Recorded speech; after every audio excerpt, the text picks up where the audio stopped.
about the strangest secret in the world.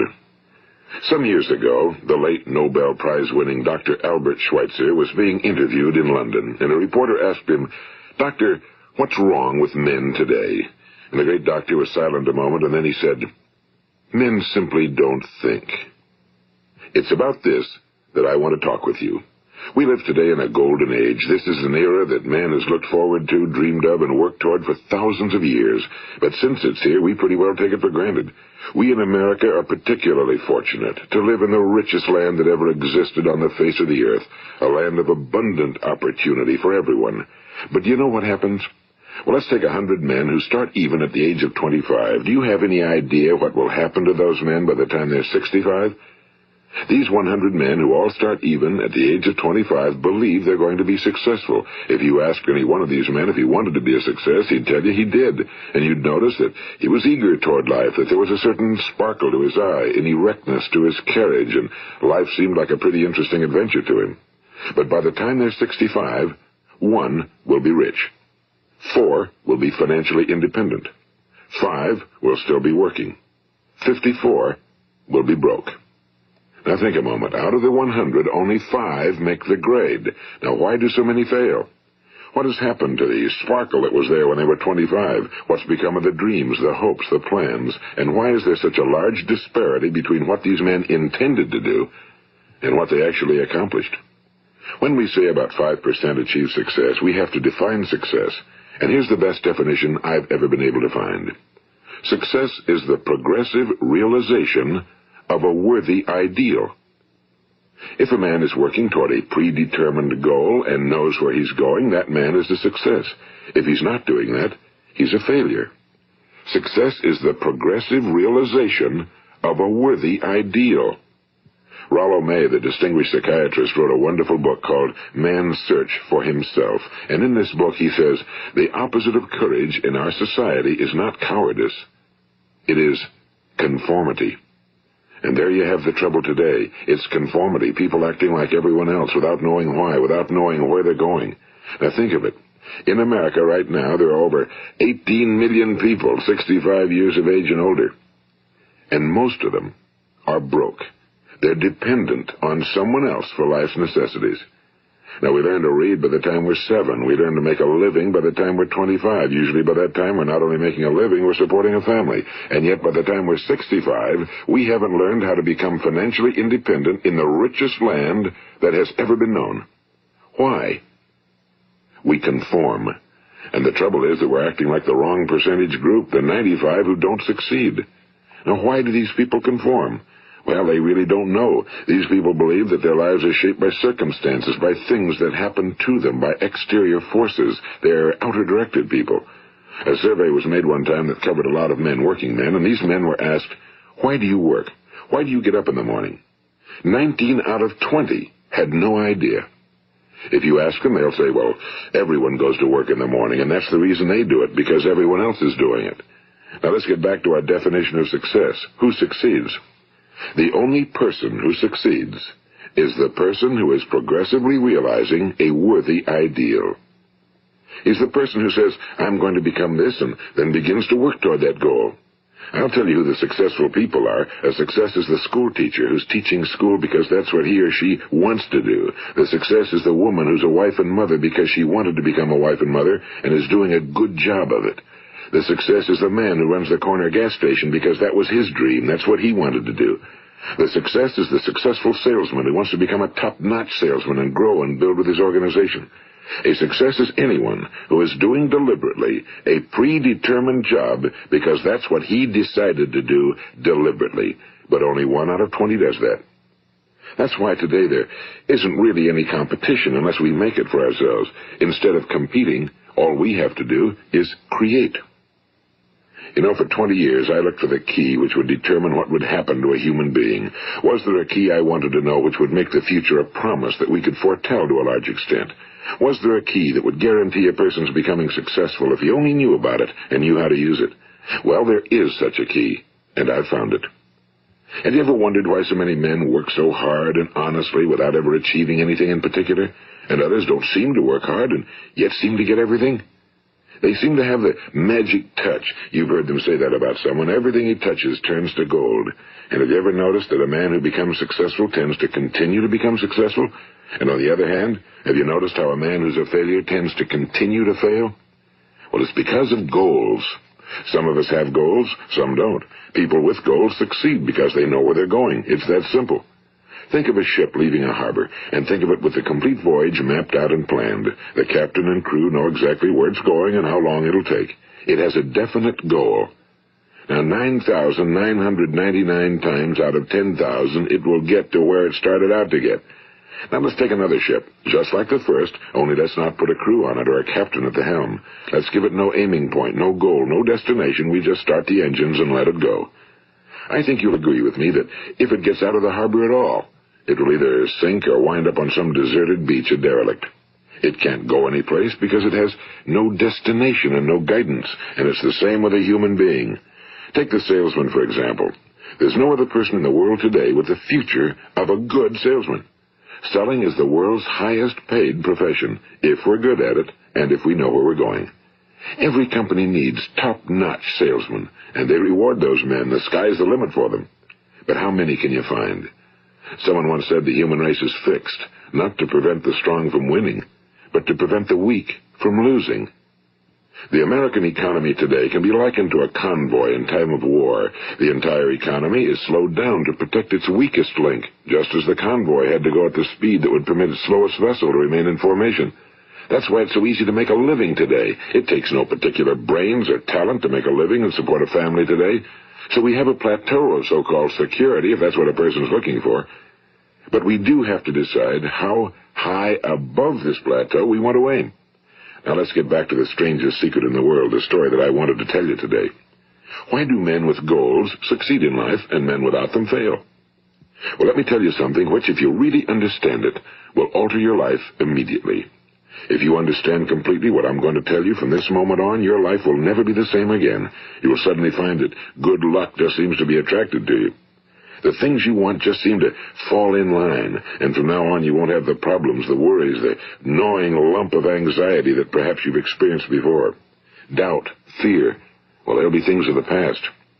Here's the key to success and the key to failure. We become what we think about. Now let me say that again. We become what we think about. Throughout all history, the great wise men and teachers, philosophers and prophets have disagreed with one another on many different things. It's only on this one point that they are in complete and unanimous agreement. Listen to what Marcus Aurelius, the great Roman emperor, said. A man's life is what his thoughts make of it. Disraeli said this. Everything comes if a man will only wait. I've brought myself by long meditation to the conviction that a human being with a settled purpose must accomplish it, and that nothing can resist a will that will stake even existence for its fulfillment. Ralph Waldo Emerson said this, a man is what he thinks about all day long. William James said, the greatest discovery of my generation is that human beings can alter their lives by altering their attitudes of mind. And he also said, we need only in cold blood act as if the thing in question were real, and it will become infallibly real by growing into such a connection with our life that it will become real.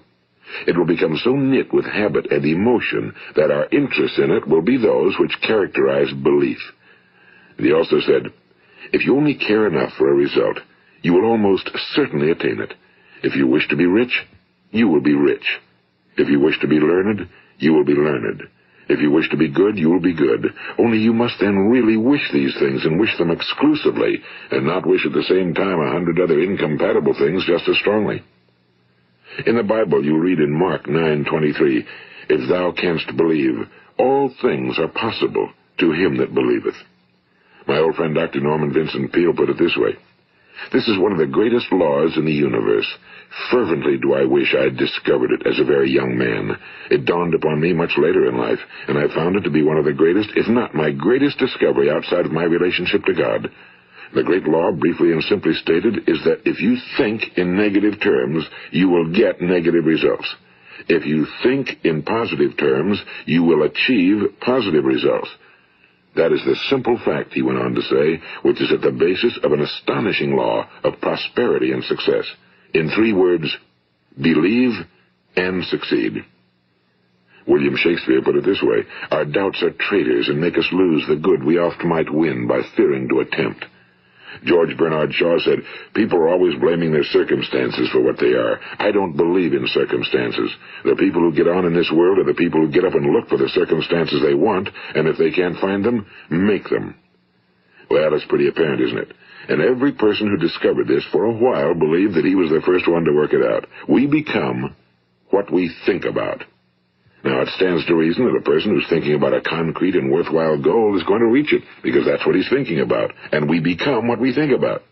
Conversely, the man who has no goal, who doesn't know where he's going, and whose thoughts must therefore be thoughts of confusion and anxiety and fear and worry, becomes what he thinks about. His life becomes one of frustration and fear and anxiety and worry. And if he thinks about nothing, he becomes nothing. Now, how does it work? Why do we become what we think about? Well, I'll tell you how it works as far as we know. Now, to do this, I want to tell you about a situation that parallels the human mind. Suppose a farmer has some land, and it's good fertile land. Now, the land gives the farmer a choice. He may plant in that land whatever he chooses. The land doesn't care. It's up to the farmer to make the decision.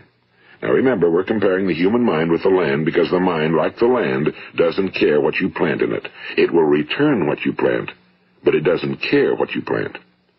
Now, let's say that the farmer has 2 seeds in his hand. One is a seed of corn. The other is nightshade, a deadly poison.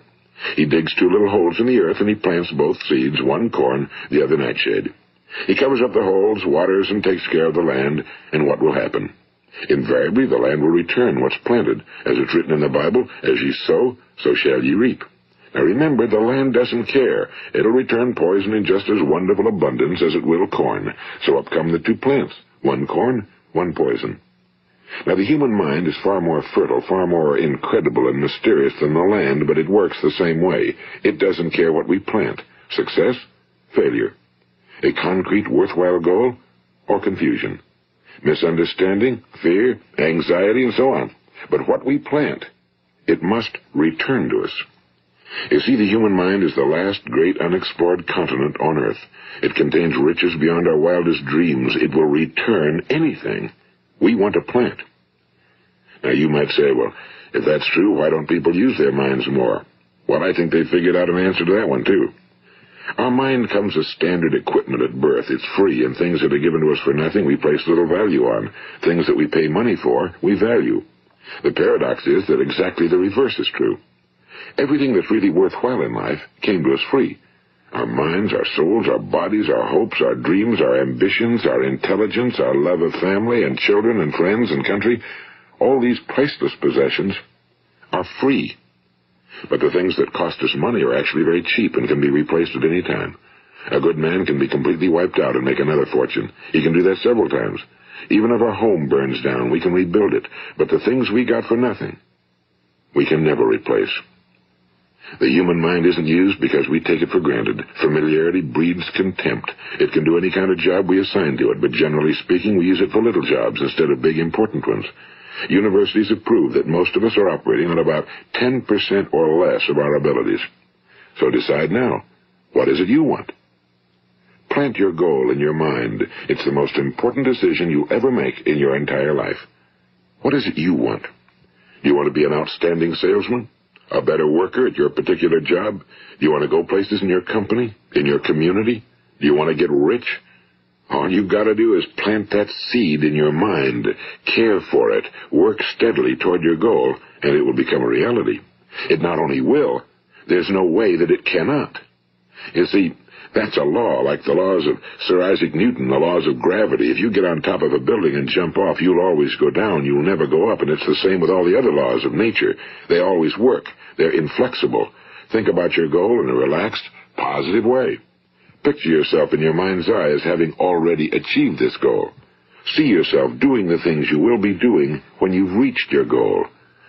Ours has been called the phenobarbital age, the age of ulcers and nervous breakdowns and tranquilizers. At a time when medical research has raised us to a new plateau of good health and longevity, far too many of us worry ourselves into an early grave trying to cope with things in our own little personal ways without learning a few great laws that will take care of everything for us. These things we bring on ourselves through our habitual way of thinking.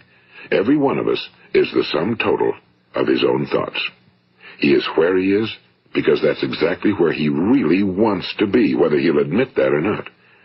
Each of us must live off the fruit of his thoughts in the future, because what you think today and tomorrow, next month and next year, will mold your life and determine your future. You're guided by your mind. I remember one time I was driving through eastern Arizona, and I saw one of those giant earth-moving machines roaring along the road at about 35 miles an hour with what looked like 30 tons of dirt in it. A tremendous, incredible machine, and there was a little man perched way up on top with the wheel in his hands guiding it. And as I drove along, I was struck by the similarity of that machine to the human mind. Just suppose you're sitting at the controls of such a vast source of energy. Are you going to sit back and fold your arms and let it run itself into a ditch? Or are you going to keep both hands firmly on the wheel and control and direct this power to a specific, worthwhile purpose? It's up to you. You're in the driver's seat. You see, the very law that gives us success is a two-edged sword. We must control our thinking. The same rule that can lead a man to a life of success, wealth, happiness, and all the things he ever dreamed of for himself and his family. That very same law can lead him into the gutter. It's all in how he uses it, for good or for bad. This is the strangest secret in the world. Now, why do I say it's strange, and why do I call it a secret? Actually, it isn't a secret at all. It was first promulgated by some of the earliest wise men, and it appears again and again throughout the Bible, but very few people have learned it, understand it. That's why it's strange, and why for some equally strange reason it virtually remains a secret. I believe that you could go out and walk down the main street of your town and ask one man after another what the secret of success is, and you probably wouldn't run into one man in a month who could tell you. Now, this information is enormously valuable to us if we really understand it and apply it. It's valuable to us not only for our own lives, but the lives of those around us, our families, employees, associates, and friends. Life should be an exciting adventure. It should never be a bore.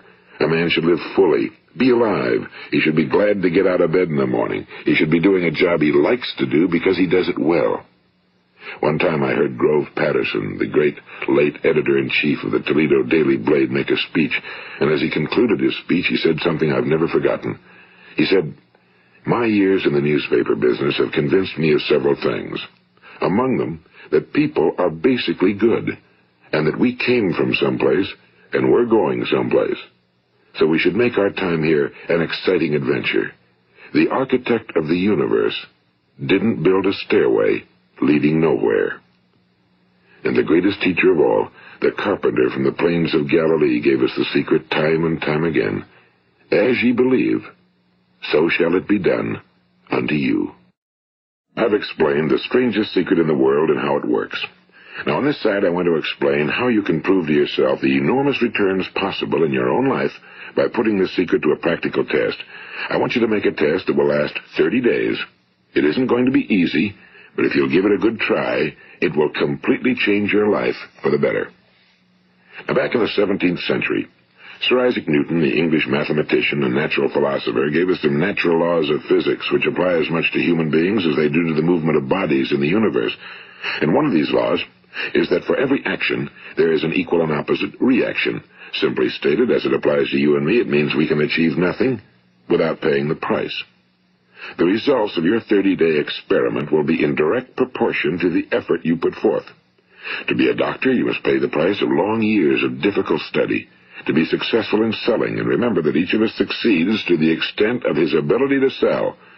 Selling our families on our ideas, selling education in schools, selling our children on the advantages of living the good and honest life, selling our associates and employees on the importance of being exceptional people.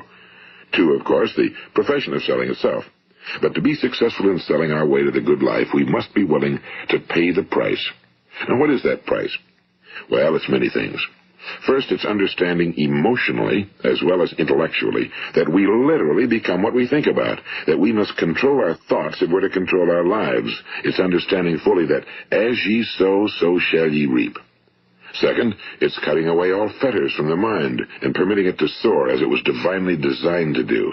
It's the realization that your limitations are self-imposed and that the opportunities for you today are enormous beyond belief. It's rising above narrow-minded pettiness and prejudice. And third, it's using all your courage to force yourself to think positively on your own problem, to set a definite and clearly defined goal for yourself, to let your marvelous mind think about your goal from all possible angles, to let your imagination speculate freely upon many different possible solutions, to refuse to believe that there are any circumstances sufficiently strong to defeat you in the accomplishment of your purpose, to act promptly and decisively when your course is clear, and to keep constantly aware of the fact that you are, at this moment, standing in the middle of your own acres of diamonds, as Russell Conwell used to point out. And fourth, save at least 10% of every dollar you earn. It's also remembering that no matter what your present job, it has enormous possibilities, if you're willing to pay the price. Now let's just go over the important points in the price each of us must pay to achieve the wonderful life that can be ours. It is, of course, worth any price. 1. You will become what you think about. 2. Remember the word imagination and let your mind begin to soar. 3. Courage. Concentrate on your goal every day. 4. Save 10% of what you earn. And 5. Action. Ideas are worthless unless we act on them. Now, I'll try to outline the 30-day test I want you to make. Keep in mind that you have nothing to lose by making this test and everything you could possibly want to gain. There are 2 things that may be said of everyone. Each of us wants something, and each of us is afraid of something. I want you to write on a card what it is you want more than anything else. It may be more money. Perhaps you'd like to double your income or make a specific amount of money. It may be a beautiful home. It may be success at your job. It may be a particular position in life. It could be a more harmonious family. Each of us wants something. Now write down on your card specifically what it is you want. Make sure it's a single goal and clearly defined. You needn't show it to anyone, but carry it with you so that you can look at it several times a day. Think about it in a cheerful, relaxed, positive way each morning when you get up, and immediately you have something to work for, something to get out of bed for, something to live for. Look at it every chance you get during the day and just before going to bed at night. And as you look at it, remember that you must become what you think about, and since you're thinking about your goal, you realize that soon it will be yours. In fact, it's yours really the moment you write it down and begin to think about it. Look at the abundance all around you as you go about your daily business. You have as much right to this abundance as any other living creature. It's yours for the asking. Now we come to the difficult part. Difficult because it means the formation of what is probably a brand new habit, and new habits are not easily formed. Once formed, however, it will follow you for the rest of your life. Stop thinking about what it is you fear. Each time a fearful or negative thought comes into your consciousness, replace it with a mental picture of your positive and worthwhile goal. And there will come times when you'll feel like giving up. It's easier for a human being to think negatively than positively. That's why only 5% are successful. You must begin now to place yourself in that group. For 30 days, you must take control of your mind. It will think about only what you permit it to think about. Each day for this 30-day test, do more than you have to do. In addition to maintaining a cheerful, positive outlook, give of yourself more than you've ever done before. Do this knowing that your returns in life must be in direct proportion to what you give. The moment you decide on a goal to work toward, you're immediately a successful person. You are then in that rare and successful category of people who know where they're going. Out of every 100 people, you belong to the top 5. Don't concern yourself too much with how you're going to achieve your goal. Leave that completely to a power greater than yourself. All you have to do is know where you're going. The answers will come to you of their own accord and at the right time. Remember these words from the Sermon on the Mount, and remember them well. Keep them constantly before you this month of your test. Ask, and it shall be given you. Seek, and ye shall find. Knock, and it shall be opened unto you. For every one that asketh receiveth, and he that seeketh findeth, and to him that knocketh it shall be opened. It's as marvelous and as simple as that. In fact, it's so simple that in our seemingly complicated world, it's difficult for an adult to understand that all he needs is a purpose and faith. For 30 days, do your very best. If you're a salesman, go at it as you've never done before, not in a hectic fashion, but with the calm, cheerful assurance that time well spent will give you the abundance in return you deserve and want. If you're a homemaker, devote your 30-day test to completely giving of yourself without thinking about receiving anything in return, and you'll be amazed at the difference it makes in your life. No matter what your job, do it as you've never done it before for 30 days. And if you've kept your goal before you every day, you'll wonder and marvel at this new life you've found. Dorothea Brand, the outstanding editor and writer, discovered it for herself and tells about it in her fine book, Wake Up and Live. Her entire philosophy is reduced to the words, act as though it were impossible to fail. She made her own test with sincerity and faith, and her entire life was changed to one of overwhelming success. Now, you make your test for 30 full days. Don't start your test until you've made up your mind to stick with it. You see, by being persistent, you're demonstrating faith. Persistence is simply another word for faith. If you didn't have faith, you'd never persist. If you should fail during your first 30 days, by that I mean suddenly find yourself overwhelmed by negative thoughts, you've got to start over again from that point and go 30 more days. Gradually, your new habit will form until you find yourself one of that wonderful minority to whom virtually nothing is impossible. And don't forget the card. It's vitally important as you begin this new way of living. On one side of the card, write your goal, whatever it may be. On the other side, write the words we've quoted from the Sermon on the Mount. Ask, and it shall be given you. Seek, and ye shall find. Knock, and it shall be opened unto you. Nothing great was ever accomplished without inspiration. See that during these crucial first 30 days, your own inspiration is kept at a peak. And above all, don't worry. Worry brings fear, and fear is crippling. The only thing that can cause you to worry during your test is trying to do it all yourself. Know that all you have to do is hold your goal before you. Everything else will take care of itself. Remember also to keep calm and cheerful. Don't let petty things annoy you and get you off course. Now, since making this test is difficult, some will say, why should I bother? Well, look at the alternative. No one wants to be a failure. No one really wants to be a mediocre individual. No one wants a life constantly filled with worry and fear and frustration. Therefore, remember that you must reap that which you sow. If you sow negative thoughts, your life will be filled with negative things. If you sow positive thoughts, your life will be cheerful, successful, and positive. Now, gradually, you will have a tendency to forget what you've heard on this recording. Play it often. Keep reminding yourself of what you must do to form this new habit. Gather your whole family around at regular intervals and listen to what's been said here. You know, most men will tell you that they want to make money without understanding the law. The only people who make money work in a mint. The rest of us must earn money. This is what causes those who keep looking for something for nothing or a free ride to fail in life. The only way to earn money is by providing people with services or products which are needed and useful. We exchange our time and our product or service for the other man's money.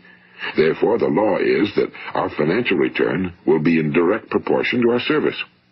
Now, success is not the result of making money. Making money is the result of success, and success is in direct proportion to our service. Most people have this law backwards. They believe that you're successful if you earn a lot of money. The truth is that you can only earn money after you're successful. It's like the story of the man who sat in front of the stove and said to it, give me heat, and then I'll add the wood. How many men and women do you know, or do you suppose there are today, who take the same attitude toward life? There are millions. We've got to put the fuel in before we can expect heat.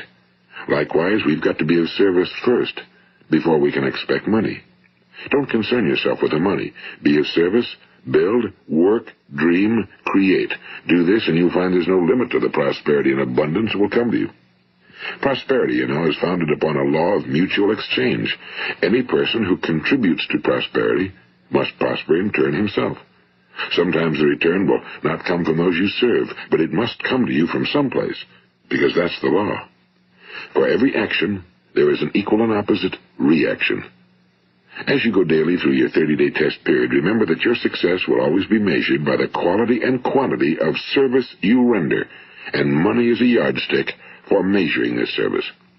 No man can get rich himself unless he enriches others. Now, there are no exceptions to a law.